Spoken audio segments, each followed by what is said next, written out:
अस्सलाम वालेकुम नाज़रीन, अवामी ब्रादर के नए व्लॉग के साथ मैं हूं खालिद भट्टी। आज के इस व्लॉग में हम बात करेंगे कि कतर में दोहा में मुसलमान हुक्मरानों का एक इज्तिमा हुआ। अरब लीग और बाकी जो इस्लामी ममालिक हैं, मुसलमान अक्सरियत रखने वाले ममालिक हैं, उनके सरबराह हुक्मरान इकट्ठे हुए। मौजू था कि इजराइल का की जो जारियत है गजा में और अरब मुल्कों के साथ मशरिक़ वस्ता में, और जो ग्रेटर इजराइल का उसका मंसूबा है उसको कैसे रोका जाए। ये सारी जो है वो बहस का मौजू था, क्योंकि इजराइल ने चंद दिन कबल दोहा पर हमला किया था, जहां हमास के जो लीडरशिप है वो मौजूद थी और उनको उन्होंने एलिमिनेट करने की कत्ल करने की कोशिश की। उसमें तो वो कामयाब नहीं हुए, लेकिन वहाँ ये जो हमला था ये एक आप ये कह लें कि बहुत बड़ा झटका था कतर के लिए। कतर जो कि मशरिक़ वस्ता में अरब दुनिया में जो शुमाली अफ्रीका है वो भी अरब आबादी है, तो वहाँ कतर का काफ़ी अहम किरदार है। वो लीबिया हो बाकी मामला हो, तो वो अमेरिका उसको अपना बहुत करीबी इत्तेहादी समझता है। तो जब आप और एक कतर अमेरिका का करीबी इत्तेहादी है, दूसरी तरफ इसराइल अमेरिका का करीबी तरीन इत्तेहादी है, एक इत्तेहादी ने दूसरे इत्तेहादी पे हमला कर दिया। तो उसके बाद एक सूरत पैदा हुई। जाहिर है ये बहुत बड़ा धचका था, उसके ऊपर गुस्से का इजहार किया। तो उसके बाद मियाँ शहबाज शरीफ पाकिस्तान के वज़ीर आज़म भी गए, वो इजहार यकजहती करके आए। उसके बाद ये तय हुआ कि एक हंगामी अरब और OIC सरबराही कॉन्फ्रेंस जो है वो बुलाई जाए और उसमें अगला लाएअमल तय किया जाए। लेकिन बदकिस्मती से तकरीरें हुई, बहुत तल्ख बातें हुई।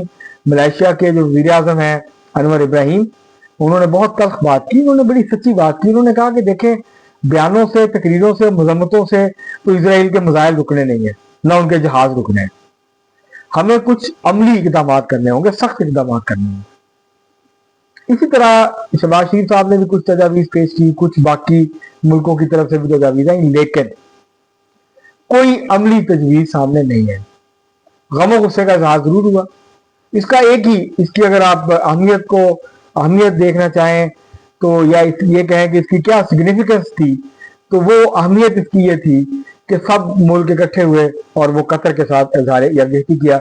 इससे ज्यादा शायद इसकी कोई ज्यादा अहमियत ना हो, क्योंकि ये सारे इस्लामी मुल्क एक ऐसे मालियाती और मंडी के साथ जुड़े हुए हैं, ऐसे मालियाती निज़ाम के साथ और मंडी के साथ जुड़े हुए हैं जिसपे अमेरिका का गलबा है। अब सबको पता है कि इजराइल अमेरिका की अशीर आबाद के बगैर ये बदमाशी जो वो कर रहा है, ये जो इंसानियत के खिलाफ जराइम का इर्तिकाब कर रहा है, वो नहीं कर सकता। और अमेरिका, ट्रंप, अमेरिकी हुक्मरान उसकी मुकम्मल तौर पर हमायत कर रहे हैं और अमेरिका उसकी पूरी मदद कर रहा है, उसको पैसे दे रहा है, असला दे रहा है। यूरोप के ज्यादातर मुल्क उसको असला दे रहे हैं, पैसे दे रहे हैं, जिसकी वजह से इजराइल मुसलसल जो है वो गजा में भी क़यामत ढा रहा है। उसके साथ साथ उसने जो है वो अब मतलब उसने लेबनान पे भी हमला किया, लेबनान में तबाही मचाई। गजा में वो पहले तबाही मचा चुका है, गजा को तबाह कर रहा है। अब जो कुछ बचा कुछ है उसको तबाह कर रहा है वो, रोज बमबारी करके। रोज फलस्तीनी जो है वो शहीद हो रहे हैं। इसी तरह वो यमन पे हमले कर रहा है। आज भी उसने अल हदीदा जो बंदरगाह है यमन की, उसके ऊपर हमले किए हैं, और कई, एक नहीं कई फदाई हमले किए हैं। तो इसी तरह वो अपना दायरा जो है ईरान के साथ जंग किया, ईरान पे हमला किया। तो ये जो उसकी जारियत है ये बढ़ रही है और ये फैल रही है और ये वाजे हो गया है। अब इसमें कोई शक नहीं है कि इजराइल अब अमली तौर पर ग्रेटर इजराइल का जो मंसूबा है उस पर अमल दरामद कर रहा है।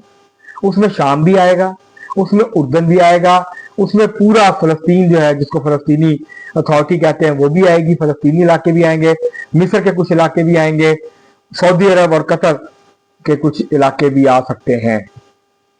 तो ये है जो इजराइल का जो है वो मंसूबा है, ग्रेटर इजराइल का। अब उसके लिए वो तबाही मचाएगा, मचाना चाह रहा है, मचाएगा, आगे बढ़ेगा। क्या आप महज अमेरिका की मिन्नतें करेंगे? अगर आप अमेरिका की मिन्नतें करेंगे तो उसका कोई नतीजा नहीं निकलेगा, क्योंकि अमेरिका इस एजेंडे पे इजराइल के साथ है, वो इजराइल को हमायत कर रहा है, इजराइल की सपोर्ट कर रहा है।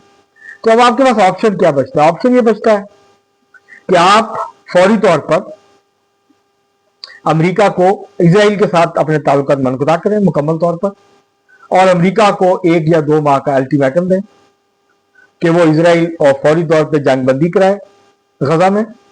और अगर इसराइल ने किसी और मुल्क पे हमला किया तो इस जो बाकी अरब मुल्क हैं और बाकी के मुल्क हैं, पाकिस्तान, तुर्की, ये सारे मिल के इसका कलेक्टिव रिस्पॉन्स देंगे। अब हुआ यह है कि एक एक करके इसराइल जो है वो हमले कर रहा है। जब ईरान पे हुआ तो मजम्मत हुई, कोई मदद को नहीं आया ईरान की। अब कतर पे हुआ है तो आ तो गए हैं सारे, वहां मीटिंग भी हो गई है, ईरान भी गया, ईरानी सदर ने भी वहां पे बड़ी सख्त तकरीर की है। और जिनको देखें, जो रियलिटी है, जो हकीकत है, वो यही है कि इसराइल अपने एजेंडे पे अमल कर रहा है, अमेरिका उसकी मदद कर रहा है। अब अगर आपको तवक्को है कि अमेरिका उसको रोकेगा, अमेरिका उसको नहीं रोकेगा। वो ज्यादा ये कहेगा कि यार कतर पे हमला नहीं करना दोबारा, लेकिन वो बाकी मुल्कों पे हमले करता रहेगा, अपना जो उसका एजेंडा है उसको आगे बढ़ाएगा। और उसके नतीजे में जो है वो इसराइल जो है वो वहशत और बर्बरियत जो उसने मुसल्लत कर रखी है मशरिक़ वस्ता पे, वो जारी रहेगी। अब प्रॉब्लम क्या है? प्रॉब्लम यह है कि जो अरब मुल्क हैं वो फलस्तीन के कॉज के साथ उस तरह नहीं खड़े जिस तरह पहले खड़े होते थे, और वो अपने मामलात को बेहतर करना चाहते हैं। मतलब ये अरब मुल्क जो $2 ट्रिलियन का जिन्होंने मौदा किया है कि वो ट्रंप को देंगे, अमेरिका में इन्वेस्ट करेंगे, जिन्होंने $300-400 अरब का असला खरीदने का अमेरिका के साथ मौदा किया, ये ऐलान करें कि हम नहीं लेंगे आपसे असला, हम आपकी एक आना इन्वेस्ट नहीं करेंगे जब तक आप इसराइल की बदमाशी को नहीं रोकते। और इसराइल की बदमाशी को अमेरिका रोक सकता है, या फिर आप मजबूत हो, एक मजबूत फौजी इत्तेहाद कायम करें और फिर अमली तौर पर आप इसराइल को ये साबित करें कि आप इकट्ठे हैं और आप उसको जवाब देंगे अगर इसराइल इस किस्म की जो है वो बदमाशी का मुद्दा। ये बयानात से ये मतलब आज कल जो रिपोर्ट आई है UN की, उसमें उसने कहा है कि ये जिनोसाइड कर रहा है, ये जो है वो नस्ल कुशी कर रहा है फलस्तीनियों की। तो क्या अक़वाम मुत्तहिदा रोक लेगी? नहीं रोक सकती, क्योंकि अक़वाम मुत्तहिदा के पास फौज नहीं है। वो अखलाकी दबाव डाल सकती है, वो सियासी दबाव डाल सकती है, उसके पास फौज नहीं है। फौज अमेरिका के पास है, रूस के पास है, चीन के पास है, पाकिस्तान के पास है, तुर्की के पास है, इसराइल के पास है और मुल्कों के पास है।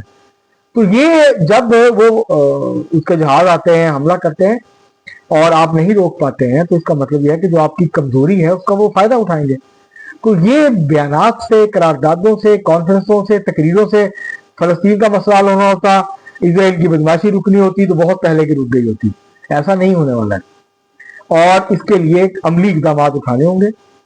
अपनी ऑल्टरनेट देखें, आपको ये वाज़ेह, या तो आप अमेरिका के मालियाती जो निज़ाम है, उसका जो मंडी है, उसका जो मौशी निज़ाम है, आप उसके साथ जुड़े रहेंगे। आप अमेरिका के तसल्लुत से कभी आज़ाद नहीं हो सकते, आप अमेरिका के मौशी तौर पर गुलाम रहेंगे। आप जितने मर्जी अमीर हो, आपके पास जितने मर्जी डॉलर्स के ढेर लगे हों, जितने मर्जी अरब खरब डॉलर आपके पास हो, जब तक आप अपने लिए एक अलहदा से एक इंडिपेंडेंट निज़ाम नहीं बनाते, ऑल्टरनेट नहीं क्रिएट करते, अपनी मार्केट्स नहीं बनाते, अब एक दूसरे के करीब नहीं आते, एक दूसरे की मदद नहीं करते, साइंस में, टेक्नोलॉजी में, दिफा में, मिलिट्री में, हर शोबे में, टेक्नोलॉजी में आप आगे नहीं बढ़ेंगे, आप जदीद अलूम को नहीं अपनाएंगे, आप जदीद माशरे कायम नहीं करेंगे, आप जमहूरी तर्ज हुक्मरानी को नहीं अपनाएंगे, आप अपने ही लोगों से डरते रहेंगे, तो फिर आप इसी तरह करते रहेंगे। और जो लोग अपने आवाम से हुक्मरान खौफजदा होते हैं, वो कोई बड़े कदम नहीं उठा सकते, वो दिलेराना फैसले नहीं कर सकते। तो इसलिए ये जो मीटिंग हुई है, तो ऐसा लगता था कि जैसे ये सारे हुक्मरान जो हैं ये बेबसी की तस्वीर बने हुए। अब 2 अरब, 2.25 अरब की जो मुसलमान आबादी है दुनिया की, वो शायद, मुझे नहीं पता कितने होंगे उनमें से जो इनकी तरफ देख रहे होंगे, लेकिन जितने देख रहे होंगे उनको जरूर इनकी बेबसी देख के अपनी बेबसी जो है वो याद आई होगी, और उनको पता चला होगा कि क्या मामलात हैं, क्या जो है वो सूरत हाल है। तो ये एक मासवा इसके कि ये इजहार यकजहती के हद तक एक कॉन्फ्रेंस थी, इसको कामयाबी कह रहे हैं। कुछ इधर उधर की तजावीज़ आई, लेकिन अमली तौर पर कोई जो है वो कदम उठाने की तरफ जो है ये कॉन्फ्रेंस जो है वो नहीं गई। और इसका मतलब ये है कि इजराइल मशरिक़ वस्ता में अपनी जो बदमाशी है, अपनी जो वहशत और बर्बरियत है और जो तबाही बर्बादी है, वो उसको जारी रखेगा। अब तक के लिए इतना ही, बहुत शुक्रिया।